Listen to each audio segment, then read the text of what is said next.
Hi, everybody. I'm here with Milo Shapiro, and we're going to talk about speaking, how you can make an impact speaking and learn how to use dynamics in public. Yeah, with publicdynamics.com. So, welcome, Milo.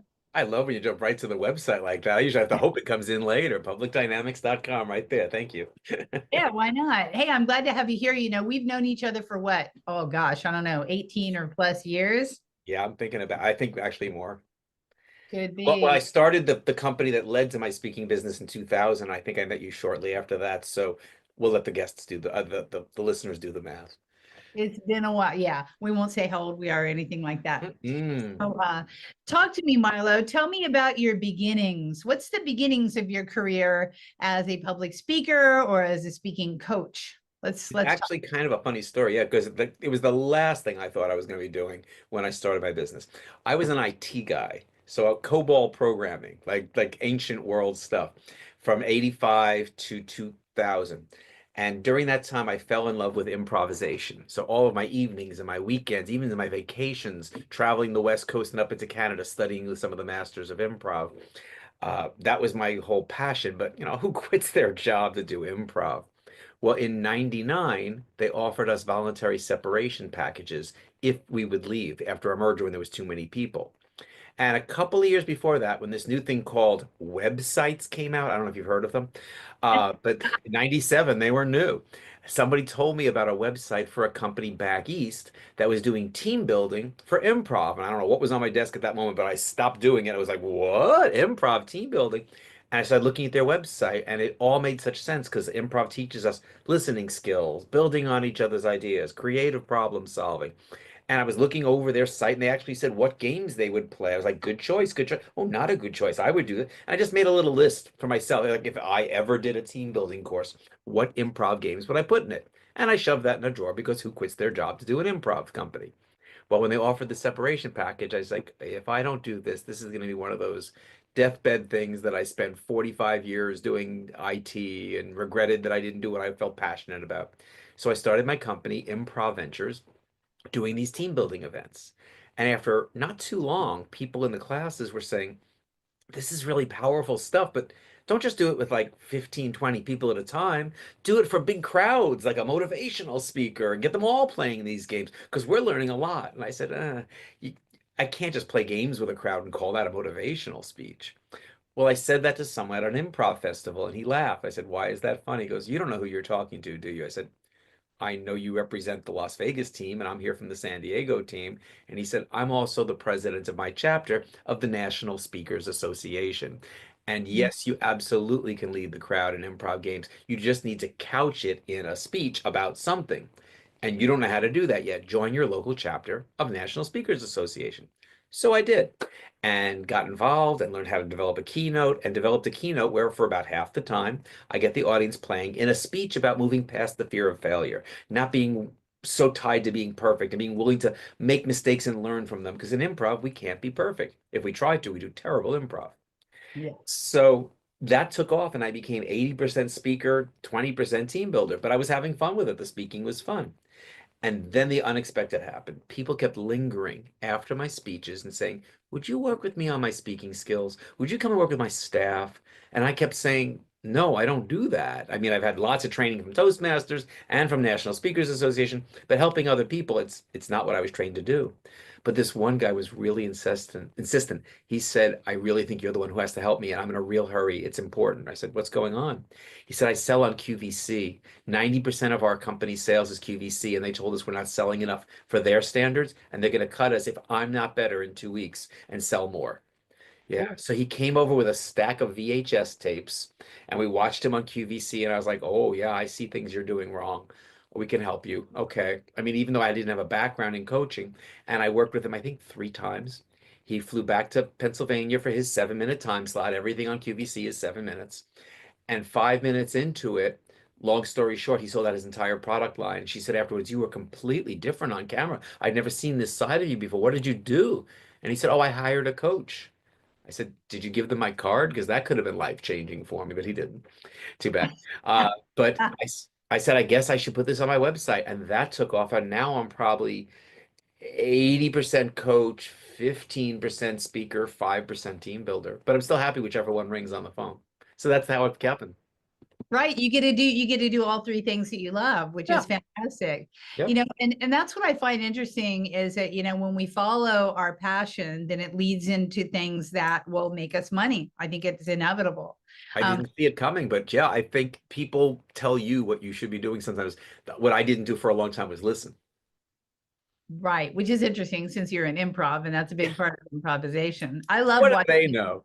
I love watching improv groups. It's just amazing to me how they can be so quick-witted and so quick. But I want to go back to the thing that the National Association guy said, the NSA said, take what you do and couch it in a keynote. Yeah. Yeah. And I love that turn of phrase. I'd never heard that, couching in a keynote. And I think for listeners out there who might want to get into speaking a little bit, take your passion and couch it in a keynote and use a coach to learn how to actually create keynotes, right? Right. Right. Oh, What is it about what you do that would make for interesting storytelling that has lessons that other people, even if they don't do what you do, can learn from? I'm not trying to get the audience to become improvisers. If someone's interested, I'll tell them more about how. But what I'm interested in them getting is what were some of the lessons that I got that I can share with you. And then when they play the games, even for a little bit in the pairs in the audience, if we do that, then they get to experience and get a flavor for it, and it stays with them. Same with the speaking. I did the full circle on it is now I speak on speaking. So I just flew back. I just flew to Napa to give a speech to the city clerks of California. And I did a 75-minute speech on improving their speaking because it comes up where they have to speak to the mayor or to the city council or to the press. And I was really flattered to hear. I waited a few days before contacting the event planners because she was busy. I said, "How did it go?" She goes, "People were quoting you the whole rest of the week, saying, 'Oh, I just caught something Milo said I shouldn't do,' and everybody laughed, so they related." So now I'm speaking on another expertise. So I did the couching thing again. Of course, having the book helped. I just cut the book down to a speech, so that helped. absolutely. So the book is public speaking, get A's, not Z's. This is Right. We don't want to be putting our audiences to sleep. And I had no interest or intention of writing a book. The reason it happened was people kept asking me, my clients from 2004 to 2007 kept asking me, "Is there a good book you can recommend?" And I told you how I became a coach. I never read a book. So I started getting books and reading them, and I couldn't get through them. They were just so boring. So, Mhm. and this is a topic I found interesting. I'm like, the book should be interesting. So I thought, I'm purposely going to write a book that I would want to read because it would be fun. So I did it all like David Letterman top 10 lists. The top 10 ways to blow it with your handouts. The top 10 ways to alienate your audience and all these top 10 lists. And it's a great way to write a book because I figured out all the chapter headings by all my top 10 lists. And then I made the list of 10. And then every day on my lunch hour, I just filled in the blanks on two or three of them until I had a book. Uh, Fantastic. I yeah, did the same thing. I came up with 10 yeah. chapters and Mhm. then you just start filling, you have your 10 topics and then you just start filling in the blanks. Oh, I want to read this book. Actually, I'm going to have pick up a copy of that for A sure. lot of people told me they bought it to support me, and then they contacted me. They said, "Hey, by the way, I finished the book. I got so caught up in it and hearing your voice in my head that I was enjoying it so much that I read all the way through it." Because how long does it take to read a top 10 list? You have to get through the first two chapters. I'm giving a lot of background, but after that, when the top 10 lists go, it's 4 or 5 pages, 6 pages on each one, so it's an easy read Yeah. and fun. And and that's huge kudo to say they actually read the book because Yeah. most of us buy books and never read the book. We just have all these books on the shelves. I can't tell you how many of my clients have 5 to 10 to 20 organizing books, right? They just do. And I'm helping them clear them out because I'm like, have you read that one? Like, you These don't need books are that anymore. disorganizing you. You have me, so you don't even no longer need the book. They're like, oh, phew, thank goodness, because I think that books on shelves are also guilt ridden. It's like I bought it, I used it, I should be reading it, I spent the money on it. Yes. Why am I not getting through it? And blah blah blah blah. Right? What if Yeah, someday I decide I have the time and it's not going to happen if it hasn't by now? yeah. Exactly, exactly. So, talk to me about. You told me about one client transformation. Talk to me about another client that you've had. Okay. In whatever line, whatever Sure. capacity you were feeling at that point. one comes to mind, and she lets me use her name. I usually use fake names, but Ellen has become such a testimonial on my site and everything that she lets me use her name. So Ellen works for the Coast Guard. And she called me up and she said, here's the story. Once a week at our staff meeting, we do that thing where we go around the table and share what's going on. And she said, I always pray I'll be at the beginning of the circle. She goes, I'm not going to be good no matter what. I'm going to be a babbling mess no matter what. But at least if I'm first, it's done. If I'm last, I'll sweat through my uniform before it gets to me. And I'll usually be worse for all the stress. She said, I just need to be good enough that I can get through that. I was like, okay, we can get you to that. So we did, and she got better and she learned what she didn't know because most of us were never really taught how to do this. We're winging it. And that's a shame because there are do's and don'ts and things we can learn and strategies. And she got really quite good at it. And one day her commanding officer said to her, by the way, the admiral. The admiral is coming in, and he is going to be needing to be briefed about the Tijuana border situation. So you're going to do it. She said, no, no, no, no. I'm the one who was so nervous I had to hire a coach just to talk to my coworkers. He said, oh, I could care less if you're nervous. You're the best one here now. You're doing it. So she made a couple of points. We got ready for the admiral. She briefed the admiral, thinking, "Phew, glad that's over with." He starts to leave, and then he turns around and goes, "By the way, she was very good. She should be the one to brief the congressman," and walks out. And Ellen says, "I don't want to brief a congressman." Commanding officer says, "You don't get to say no to the admiral."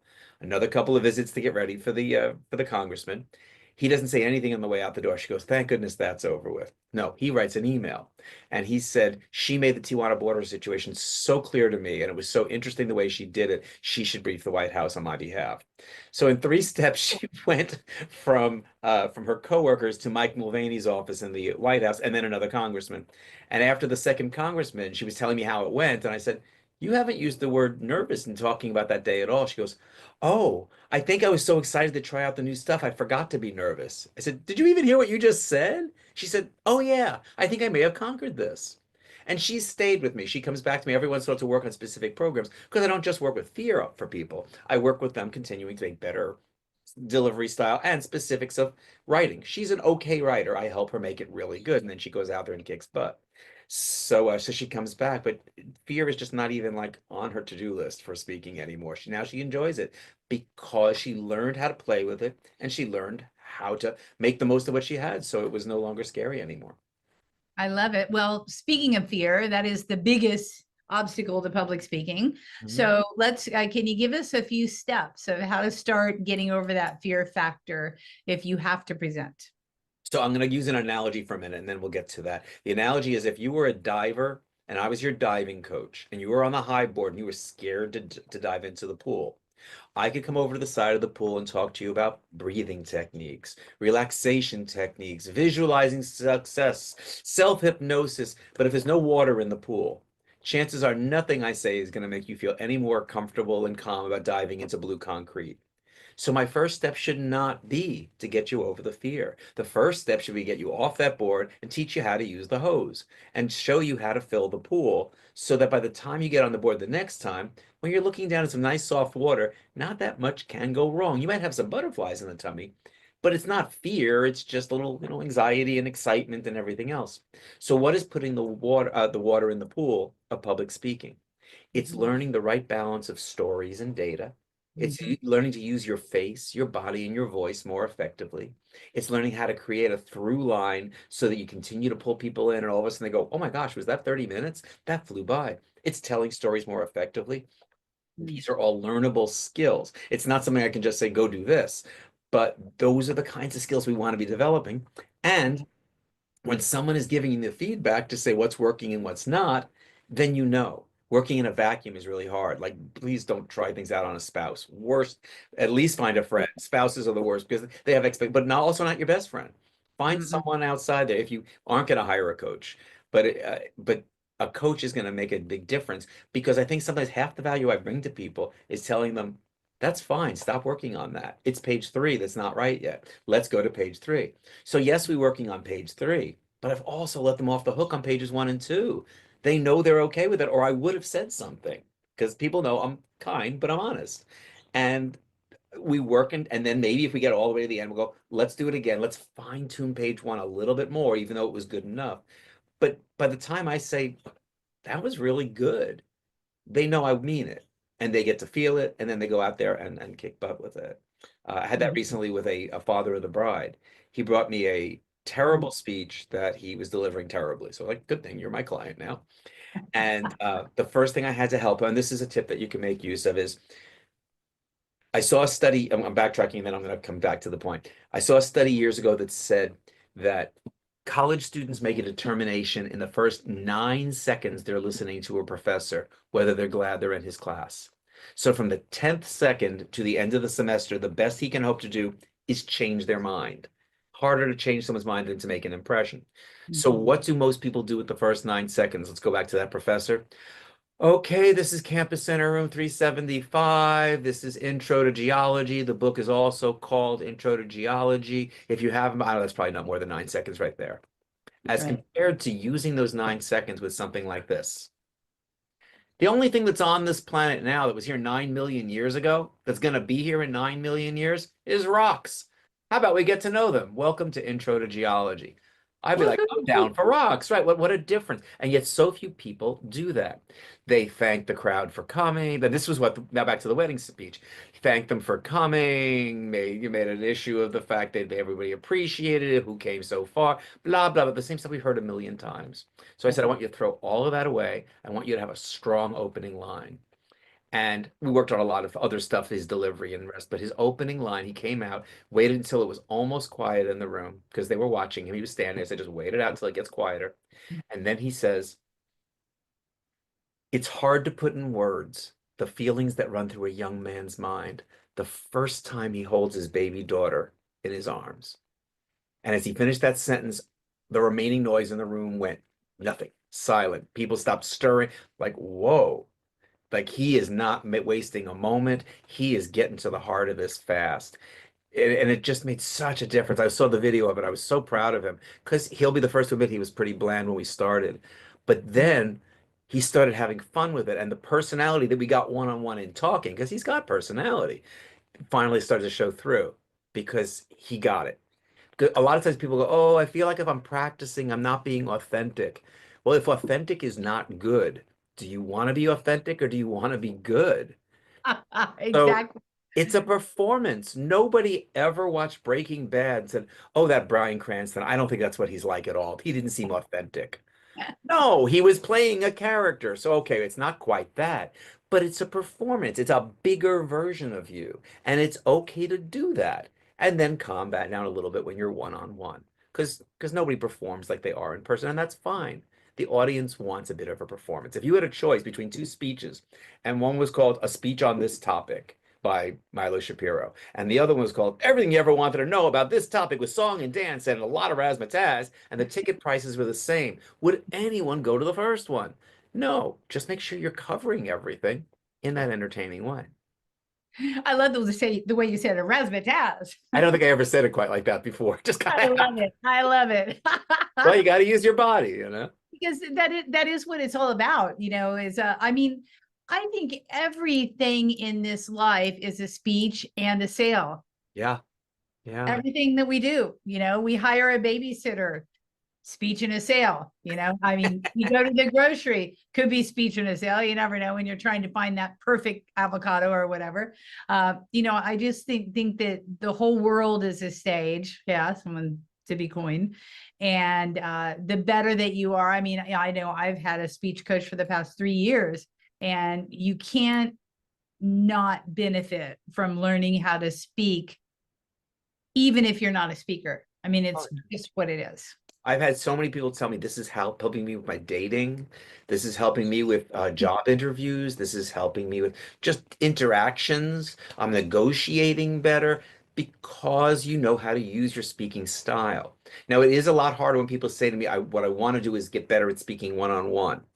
Then I have to say to them, we're working on speaking skills. So we're going to practice it in the context of giving a speech, and we're going to let it trickle down into those. And we can do some exercises one-on-one. I certainly do that.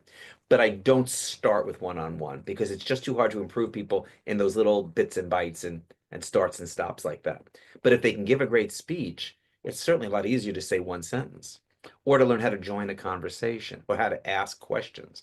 One of the things I end up talking a lot about is how to improve networking. because Mm. there's so many things people do wrong in networking settings, both live and you get 40 seconds to talk about your business and you'll be the fifth one out of 10, and that's your time, which is not an elevator speech. That's different than an elevator speech, and that's a commercial. And people mix up the two and how they should approach each of them. And I talk about both with my clients. If Oh, they I love that. You're a wealth of information. So let's see. When you have a big success, you get off a stage or you get out of it, well, you just came from one. How Hmm. do you celebrate your successes? Oh, what an interesting question. First, I deposit the check. That's a big celebration in and of itself. Um, I don't know that I do so much. I think I pace myself through the year and I do what I want to do. I know what my general budget for life is, and I do what I do when I want to do it. So sometimes the bank account goes down, sometimes it catches up, sometimes I'm being cheap with myself, sometimes I splurge. I don't know that I too often do something to celebrate specific wins like that. I feel the celebration in my heart just driving home and feeling that good. So it's not like now I must go out to Ruth Chris for, a big meal or something like that. I might have done that 2 weeks later during a slump. You never know. Right, right. I asked that because I found myself, publishing books, making big mountains, accomplishing it, and then not doing anything about it, or not even stopping to pause and say, "Good job, Kathi." Yeah. So 2024 for me was a year of acknowledging celebrations and actually celebrating, like taking time to say, "Good job, yeah," and Good breathe for before you. moving on to the next thing. Yes, I'm like an ever ready bunny. So I'm big on November gratitude, and there's no reason one needs to wait till November, but I have kind of a mental reminder starting November 1st that every day from then until Thanksgiving, I post something I'm grateful for. And sometimes what I do is I go back through my calendar and I see stuff that happened in February or March. So I'm like, oh my gosh, I forgot how important that was to me because that's 10 months ago now. yeah. And I re-celebrate that. And also when I do my holiday letter, which I do as a website thing, it gives me a chance to take pictures, like things you just January and February get lost to us by the time that comes around. Mhm. So that's something that I do is to celebrate gratitude. It's one Like of the that. reasons it drives me crazy when Christmas starts moving back into October. I'm like, don't lose Thanksgiving. What a wonderful concept and holiday, and I don't want it lost. I'm fine the day after, but just give me Thanksgiving. Yeah, please. Yeah. Stop. Yeah. Thanksgiving just gets blurred because they start Christmas in August now. I Uh, know. I saw Christmas decorations up before Halloween this year. I was like, Oh stop yeah. it. Oh yeah. I saw Not in them. stores, in I saw neighborhoods. 'em- I saw them in September at Costco. Yeah. Seriously, you're going to be doing that? Like, what happened to Halloween never gets overlooked, but I totally agree with you. What happened to Thanksgiving? Oftentimes it just kind of, because it's not such except for food, there's not a big purchase situation, I suppose. So Right. There's no marketing except by Ralph's. no marketing, and the turkeys are just gone. So Oh, for people listening nationwide, Ralph's is a supermarket chain here. It's very easy to do. That's one of the things I talk about up in Napa in this speech was ways that you could lose your audience, and local references is one of them, or timely references, or American references if it's an international conference. I spoke at the American Society of Training and Development. First words, American. Nobody told me it was the International Conference of the American Society of Training and Development. And I was the first speaker on the first day. So I didn't even have a chance to mill about and discover how international. And I made a number of references to Gloria Steinem at a point in my speech. And the story makes sense and it works very well there. And afterwards, someone came up to me and he said, I enjoyed your speech very much, but can you please tell me who is this Gloria Steinem you kept talking about? And that's when I found out that most of my audience probably had no idea who she was. And now enough time has passed that even in an all-American audience, I wouldn't assume the younger audience knows who she is either. So I haven't taken that story out. I started with a small explanation of who she is, and then I go into the story and how it affects what I wanted to say about her. Small difference, but all the difference in the world if you don't know who Gloria Steinem is, to feel left out. yeah, absolutely. Then the whole time, then maybe you've lost and was just wondering, who is this lady? Yep. She must be very important. What does she do? Yeah. And because she's a political character, there are people in the audience. I used her in a speech in Texas one time, and somebody came to me and said, "Kind of surprised you had the guts to talk about Gloria Steinem in this crowd." I'm like, "Is that not okay? Bit liberal to talk about it." I was like, "But I wasn't talking about her politics." That was what I thought was interesting. I was talking specifically just about the fact that the Equal Rights Amendment didn't pass in the 70s, but that even though it didn't, many counties and states and corporations have chosen to create equals right policies for them. I was talking about how when one thing doesn't work, other things come out of it. And Mhm. yet they were like, I wouldn't have given that speech here in Houston. That was gutsy. So something to be conscious of too is who is your audience. And because I don't go political, I just didn't think of that as political in that sense. Right, right. And it is pretty, it was political, I'd have to say. Yeah, And in retrospect, I right. realized the person was probably right. Yeah, you talk about rights. Okay, interesting. So if you had to look, I mean, you've had several alliterations and now you're back full circle doing all the things that you love and you're good at. If you had to tell your 18-year-old self advice, if you had to give yourself advice, what would you tell that young man? Ooh, wow. Be willing to make more mistakes. I was too much of a, not that I was a perfectionist, but that I couldn't outright fail. And when I did accept I mean, I kind of told that story like, oh, I think I'm going to go off and do this thing. It was not that simple. It was not sleeping, not eating, almost making myself sick at the thought of walking away from uh, a career, the career that I went to college for, the guilt that my parents paid for my college years, and I wasn't going to do anymore what they paid for, and all this. It was really a very difficult thing. And then I took a personal improvement course, and they were talking about something, and it wasn't exactly that. But you know how you hear what you need to hear? And Yeah. what I heard and what he said is, if you do this and you fail, it doesn't mean anything about you. No one is going to think, what an idiot, you quit your great job and tried this thing. They're going to think, oh, it's too bad that didn't work for him or good for him for trying. But I was so caught up on some of it, wasn't aware of it, in worrying about what other people would think if I failed, that that was stopping me from going, then I'll get another IT job. Life will go on. I won't get as much vacation time, and maybe I won't start as quite as high a salary. But it wasn't going to be the end of the world if I failed, and yet I didn't get that on a deeper level. So this course really changed that for me. Yeah, and I think that the younger we are, the more import we put on things. You know, the more it's a big, bad, looming decision, because we haven't had enough years to realize that, these are small little shifts that appear huge at the time, and they're always retractable. Yeah. They're always, you can always change. And in fact, change is the one constant thing in life anyhow. So you can't not change even if you wanted to. Yep. Here's another one too, the idea that everyone has to like me. Oh man, that was a hard one. I still remember someone from my last job. I still remember his name. It's been probably 30 years since I've seen him. And he did not like me. To this day, I don't know why. But it really just ate at me that Jay, I'll call him Jay, it was his first initial, that Jay didn't like me. And I tried to be kinder and I tried to be helpful and I tried to do, and nothing. And now I look back on it and go, why did I care what he thought? He was kind of a jerk. Not for not just liking me, he just was kind of a jerk. But Yeah. I couldn't deal with it. And now, as I've gotten older, there have been times I'm like, wow, that person clearly doesn't like me. Too bad. Their loss. Or just not compatible, whatever. Move on. And Right. it releases a lot of energy to not have to feel compelled to be everyone's cup of tea. And in business, I shouldn't be everyone's cup of tea. That's one of the things I say about improv is if you try to do something you're sure will appeal to your entire audience, you're likely to entertain nobody. Right. Not saying you should offend everybody, but some people shouldn't like, and my keynotes too. The opening I did on my keynote this time was very risky. I did something where I came out and purposely spoke really badly until the audience looked a little uncomfortably. And then I had PowerPoint words up there that said, holy cow, this guy's terrible. I can't watch him for an hour. It was just a fun little opening. And enough people laughed that it worked. But there were probably some people who were rolling their eyes and thought it was corny.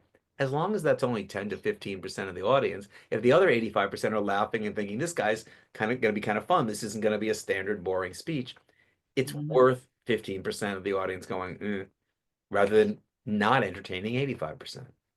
Back to that setting the stage in the first 9 seconds. It's interesting. You said 9 seconds, as a stylist, I know it's 3 to 4 seconds for people to judge you on how you look, whether you're going to be safe or whatever. Yeah, you And don't need 9 seconds for that. Do that. It's boom, I can see her. yeah, yeah, yeah. And 9 seconds You do have to hear a few words, say, okay, yeah, this is going to be a ho-hum speech right there. That's why opening lines are so important. Yeah. Yeah, and intros too, because we don't have any control over who introduces us. So I actually work sometimes with the person who's introducing me to give them some tips and some ideas and ways to try and make it lively. Because if someone just drags the audience down before you ever get there, what are you gonna do? I mean, look how comedians try and get the best paid person is the host who opens and does the little bits in between, usually more so than the headliner, because that's so important that the audience not be turned off before the first person ever gets out there. That's what's happening with my introducers sometimes. And I felt like I was following Johnny Carson sometimes. And I felt like I don't even want to come up with the name of a bad speaker, but someone who just made me feel like, well, now I have to work uphill. Thanks for that. Right, And I've right. even said to the meeting planner on occasion, is that person a good speaker? Is that a good choice for introducing me? And once in a while, the person will stop and go, maybe we'll ask Nick. Yes, I don't know who Nick is, but just since you thought that, I have a feeling Nick would be a better choice, you know. Some people just, I mean, if I worked with the person professionally, I could make them good, but I don't have that right. They're the person running the conference, and I've just met them in most cases. It's a definite problem. How do you feel about having video intros before you hit the stage? I've only seen it a couple of times, and I think it can actually be good. It depends on if it's well done, if it suits the person. The risk is if you put a lot of glitz into the opening, you better measure up to it. Mhm. So if you're a step down from your intro, it's a bad thing. Yeah. But if you're a bubbly, lively person and that sets people up to expect it, sure, why not? Yeah, I've been considering doing that because I've had a few dud intros as of late, and you're right, it's an uphill battle.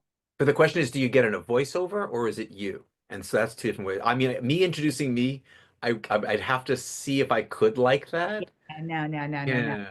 The ones I've seen that are really well done are clips of the speaker, a narrator, and just an introduction of accomplishments, and then but this they show the speaker speaking in front of an audience, and then they're like, "And hey, and welcome Yeah. to the stage," and then And I she think for me, I runs, would probably, sorry, I missed the end of what you said. We spoke over each other. and then she runs up on stage and she starts a speech.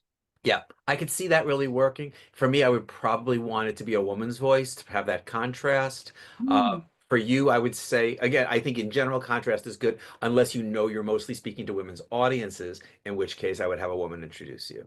But yeah. for me, I would think I like that vocal variety difference. And I've often said to people, there is no more, for as much as we can improve our vocal variety, there is no better vocal variety than two people speaking. So there are times it's better to cut to someone and let them talk for a minute. Not in a keynote, obviously, but in situations where that can happen, where you can play off someone, you can get someone to ask you a question, find someone with a different voice, and it can be really powerful. Or do a different voice. When I do characters in my stories, and I almost always do characters in my stories, they never sound like me. It creates all kinds of opportunities. When grandpa is talking in my stories, it's always this. And you know, any time from that point on in my story, when I do this, it's grandpa talking. Did my grandfather talk like that? Yes, New York accent, but he didn't have a gravelly accent. His voice was actually extremely similar to mine, except I no longer have that thick accent that I used to have. But I do that with him because then a couple of things happen. It's vocal variety, and Mhm. I never have to say, and then I said, and then he said, and then I said. It's just so clear when I say, why don't you sit down on the bed for a minute? We can talk. Mom just said dinner is ready. Yeah, but sit down for just a minute. All the he said, I said stuff goes away. It's obvious with the change of voice and that little turn of head that I do, or full body if I'm on stage. Wow, you're so good. You're such a pro. It's finding those opportunities and people miss them. So they'll read something and I'll go, here's what I think you should do with it. And over again, what I've heard for, what is it, 20 years of coaching, 24 years in business is, how did you come up with that? I never would have thought of that. Well, 35 years of improv will teach you what else can we do with something? How can we twist it? Where else? Or I like what you said. It's not a good intro. Move that down, move this up, say this. So by the time you get to this, it's way more interesting and we're excited to hear it. I had one client who started out telling the story. She had a trauma when she was 8, 9 years old. So she started her story from the beginning when she was 5 or 6. Not Mhm. interesting. it was a very average life, and learning about her life was like, okay. By the time she got to the trauma, she had to win the audience back. So we Mhm. made her story start a little later and gave her a different introduction that was really intriguing so that people were like, whoa, what?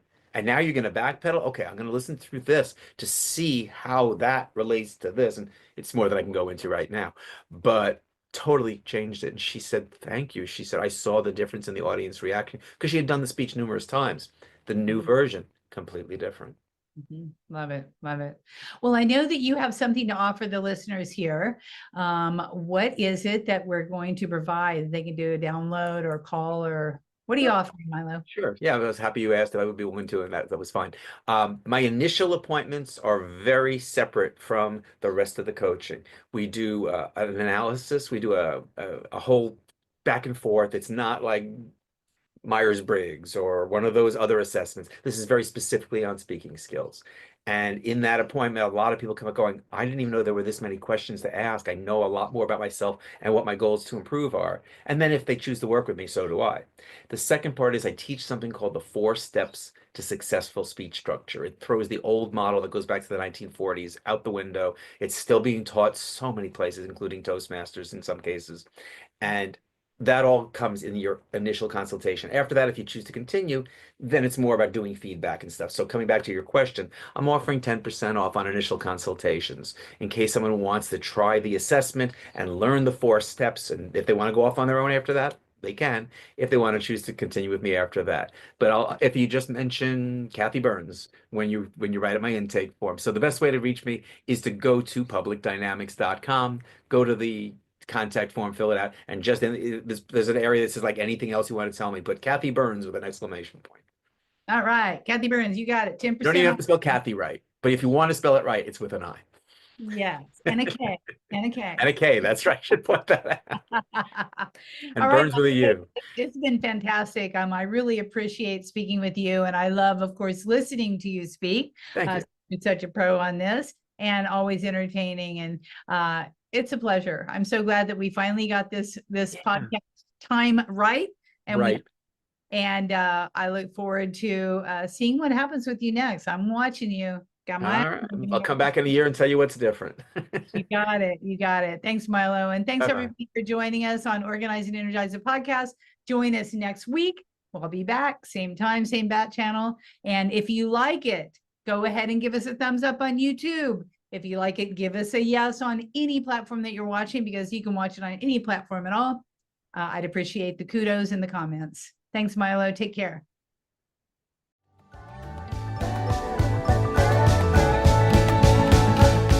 Hey, thanks for listening to this podcast. I hope you enjoyed this episode, and if you want to hear more, feel free to subscribe on the platform of your choice. Also, if you feel so inclined, I would truly appreciate a good rating from you to me. Have a stellar day.